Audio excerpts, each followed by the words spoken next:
Ces derniers jours ont été bien agités pour Twitter. Depuis le rachat officiel par Elon Musk, il se passe toutes les heures des choses, une plus étonnante que l'autre, et je n'exagère pas sur Twitter.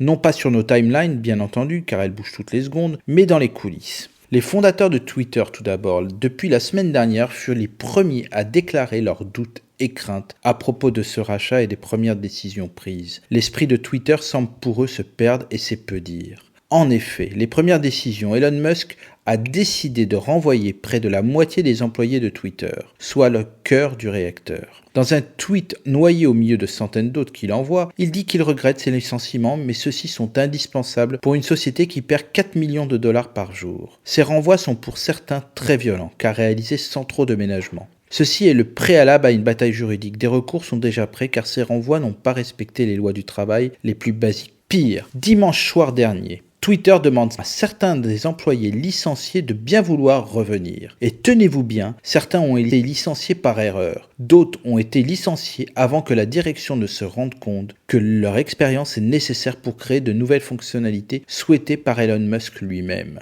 Bref, Twitter marche sur la tête, même s'il y a actuellement une crise de l'emploi parmi les GAFAM. Meta, la maison mère de Facebook, d'Instagram et de WhatsApp, va elle aussi annoncer des vagues de renvois massifs, une première en 18 ans. Plusieurs milliers d'emplois vont disparaître ainsi. Apple, qui n'a pas de problème d'argent ni de ressources, va elle aussi suspendre les embauches. Bref, pour revenir à Twitter, le plus gros sujet de la semaine est la lubie, nous allons l'appeler comme cela, de rendre Twitter payant avec l'arrivée d'un forfait à 8 $ par mois permettant à ceux qui le souhaitent de faire authentifier leur compte. Dès sa sortie dans les pays anglo-saxons, ça ne verra pas tout de suite en Europe, des milliers de comptes intitulés Elon Musk ont fleuri contre la modique somme donc de 8 $. Ces comptes ont été immédiatement suspendus et ont eu le don d'énerver le nouveau CEO de Twitter. Dans un tweet, il dit que toute personne contrevenante et utilisant une fausse identité sera suspendue voire supprimée sans avertissement préalable. Voyant le désordre, la fonctionnalité de compte vérifié contre 8 $ a elle aussi été suspendue pour le moment. Jusqu'à présent, cette fonctionnalité réservée à 400 000 comptes sur les 280 millions existants était un sésame permettant à leurs détenteurs d'avoir une certaine résonance. En l'offrant à tout le monde avec les dérives sur l'usurpation d'identité et surtout en obligeant ceux détenteurs du badge Verified de payer alors que jusqu'à présent rien n'avait été demandé, font de Twitter une cible rêvée pour les déclencheurs de fake news